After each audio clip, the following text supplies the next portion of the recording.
marsaa ja'affaa sagalee kan jedhuti ilaalla. Yesuusii sagalee kan turedha yookaan immoo sagalee ture. Sagalee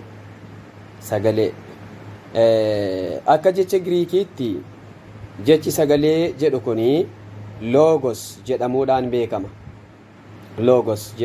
beekama. Yihudoota biratti iddoo guddaa qaba. Jechi loogos jedhamu kun Yihudoota biratti baay'ee bakka guddaa iddoo guddaa qaba jechuudha warra Yihudoota biratti. Sagaleen kan uumamni ittiin uumamedha. Sagalee jechi jedhu kun immoo uumamni kan ittiin uumamni hundumtuu kan ittiin uumamnarra addunyaa kanarra biyya lafaa kanarra jiru kan ittiin uumame sagaleedha jechuudha. Sagaleen kunis immoo sagalee Waaqayyooti. Argitu? Sagalee Waaqayyooti. Uumama boqonnaa tokko kaasee boqonnaa tokko lakkoofsa 3 faarsaa boqonnaa 33 lakkoofsa 6 akkasuma lakkoofsa 9 irratti jecha Waaqayyoo ta'a jedhee ittiin uumama uumaa ture isa guddaa ta'uu isaa nutti dubbata. Waaqayyo uumama kana ta'i jechuudhaan taasisaa ture. Ta'ii isaatiin taasisaa ture. Jechi kun immoo sagalee Waaqayyoo jedhama. Sagalee Waaqayyoo jedhama. Kakuu moofaa keessatti sagaleen ergamee fedha Waaqayyoo irraa raawwata ture. Isaayyaas boqonnaa 55 lakkoofsa 10 hanga 11tti akkuma bokkaan roobee biqilaa tokkotuun biqilchiin akkasumattiin hin deebine sagaleen koos jedha. Sagaleen koos akkasuma jechuudhaaniti dubbata. Isaayyaas 55 irraa lakkoofsa 10 kaasee hanga 11tti kan jiru kun sagalee jedhee kan inni waamu sun sagalee Waaqayyooti. Kakuu moofaa keessatti bakka baay'eetti sagalee kan jedhu ni arganna. Sagalee kan jedhu kana ni arganna.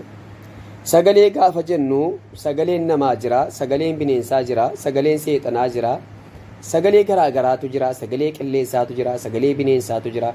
Macaafa qulqulluu keessa isiniin jechuu koo miti.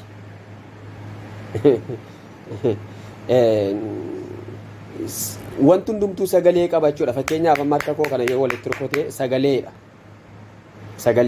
Sagalee isa akkasii kana jechuu miti. Sagalee isa afaan Waaqaa keessaa ba'u jechuudha.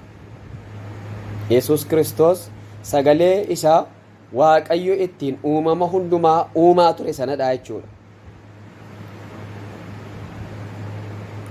Maqaan Waaqayyoo haa eebbifamu. Gama biraatiin Yesuusii sagalee Waaqayyoo jennee yoo waamne dogoggora hin qabu jechuudha. Yesuusii sagalee Waaqayyooti jennee yoo waamne dogoggora hin qabu.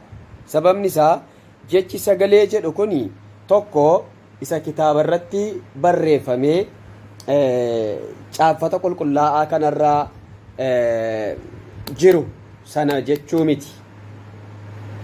Isinii galaa jira? Inni kun sagalee Waaqayyootidha, sirriidha. Caaffata qulqullaa'aa kanarra kan jiru sagalee Waaqayyooti, dhugaadha. Haa ta'u malee sagaleen inni Yesuusiin ibsu kun sagalee isa Waaqayyo afaansaa keessaatii baase yookaan immoo isa Waaqayyo ittiin uumama hundumaa uumaa ture suni sagalee Waaqayyoo jedhama. Sagalichis immoo gooftaa keenya Yesuus Kiristoosidha. Wangeelaa Yohaannis boqonnaa 1 lakkoofsa 3 irratti wanti hundumtuu isaan ta'e jedha. Lakkoofsa 10 irratti immoo inni biyya lafaa keessa ture, biyyi lafaa isumaan ta'e, biyyi lafaa garuu isa hin beekne jedheetu dubbata.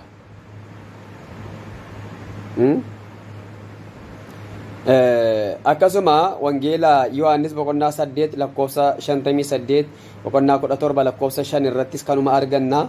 Tokkoffaa Qorontos boqonnaa 8 lakkoofsa 6 irratti Waaqayyo isaa waan hundumtuu ittiin uumame, Waaqayyo tokkichatu jira, gooftaa tokkichatu jira, innis immoo gooftaa isaa waan hundumtuu ittiin uumame gooftaa keenya Yesuus Kiristoosidha jechuudhaan dubbata. Filiphiyuus 2 6 irrattis Qolaasaayis 1:15 hanga 16ttis sagalee kanaan uumamni hundumtuu akka uumametti dubbata. Kanaaf sagaleen maalidha jechuudha? Uumaadha. uumaadha. Sagaleen uumaadha. Kan Waaqayyo uumamaa hundumaattiin uumaa ture sagalee isaa kanaan uumaa ture jechuudha Waaqayyo. Sagalichis immoo Gooftaa keenya Yesuus Kiristoos isa wanti hundumtuu ittiin uumame, isa wanti hundumtuu ittiin hojjetame, isa foon uffate sanaa jechuudha. Sagalichi foon ta'e. Ilaalaa gaamma sagalichi foon ta'e. Isa kana immoo Yohaannis boqonnaa 1 lakkoofsa 14 nutti dubbata. Sagalichi foon uffatee nu gidduu buufatee jedha. Ulfinaa fi surraa ulfinaa fi ayyaana isaa simmoo hin argine jechuudhaan dubbata. Gooftaan bara baraan eebbifamu. Sagaleen nama foonii ta'e kun Waaqayyo Abbaadhaan ergame. Waa'ee Waaqayyo Abbaadhaan ergamuu isaa yeroo darbe ilaalleerra. Sagaleen nama foonii ta'e kun Waaqayyo Abbaadhaan ergame. Yohaannis boqonnaa 3 lakkoofsa 34, boqonnaa 5 lakkoofsa 36, boqonnaa 5 lakkoofsa 38, boqonnaa 7 lakkoofsa 29, boqonnaa 11 lakkoofsa 42 irraati dubbifachuu dandeessu. Yesuus Waaqayyo Abbaadhaan akka ergame, Abbaa isaatiin ergamee gara biyya lafaa akka dhufe dubbateera jechuudha. Sagaleen inni nama foonii ta'e kuni Waaqayyo Abbaan isa jaallata. Wangeela Yohaannis boqonnaa 3 lakkoofsa 35, Wangeela Yohaannis boqonnaa 5 lakkoofsa 20, Wangeela Yohaannis boqonnaa 17 lakkoofsa 24, Wangeela Yohaannis boqonnaa 13 lakkoofsa 34, Wangeela Maatewos boqonnaa 3 lakkoofsa 17. Sagaleen inni nama foonii ta'e kun Waaqayyo Abbaan isa jaallata. Bakka baay'eetti ilma koo isa jaallatamaa isa gammachuun koo ittiin raawwatamu isa dhaga'aa jedhe. Fedhii Waaqayyoodhaa namoonni akka ilma isaa kana dhaga'an yookaan immoo sagalee foon uffate kana akka namoonni dhaga'an, sagalee foon uffate kana akka amanan fedha Waaqayyooti. Fedha Waaqayyooti. Yohaannis 14:1 irratti anattis amanaa Waaqayyottis amanaa garaan keessan hin raafamin jedhe Yesuus. Sagaleen inni nama foonii ta'e kun Waaqayyoon amanata. Namummaa isaatiin immoo jechuudha laala. Namummaa isaatiin. Yohaannis boqonnaa 5 lakkoofsa 19, Yohaannis boqonnaa 5 lakkoofsa 30, Yohaannis boqonnaa 14 lakkoofsa 31, Yohaannis boqonnaa 15 lakkoofsa 10. Namummaa isaatiin eenyuun amanata?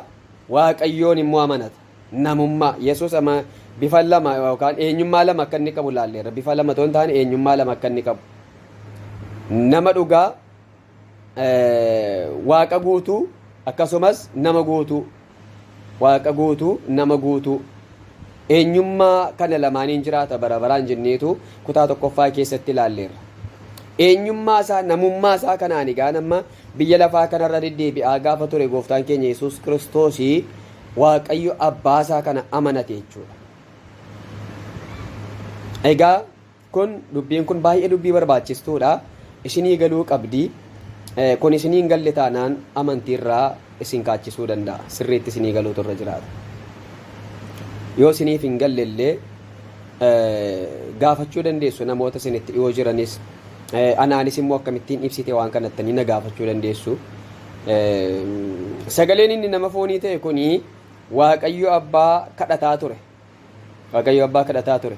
Yohaannis boqonnaa 11 lakkoofsa 14, Yohaannis boqonnaa 12 lakkoofsa 28, Yohaannis boqonnaa 17 lakkoofsa 1 lakkoofsa 5 lakkoofsa 11 lakkoofsa 24 lakkoofsa 25, Maatewos boqonnaa 4 lakkoofsa 2. Namummaa isaa kanaan ammas Yesuus Waaqayyo Abbaa kadhateera.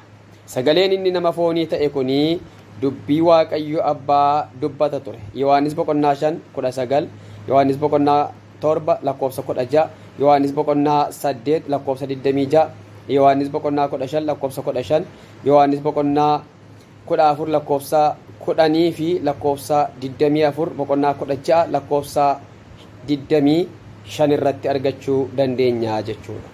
Yeroo biraa kutaa biraa isaatti fufnaa. Eebbifamaa ayyaanni isiniif haa baay'atu.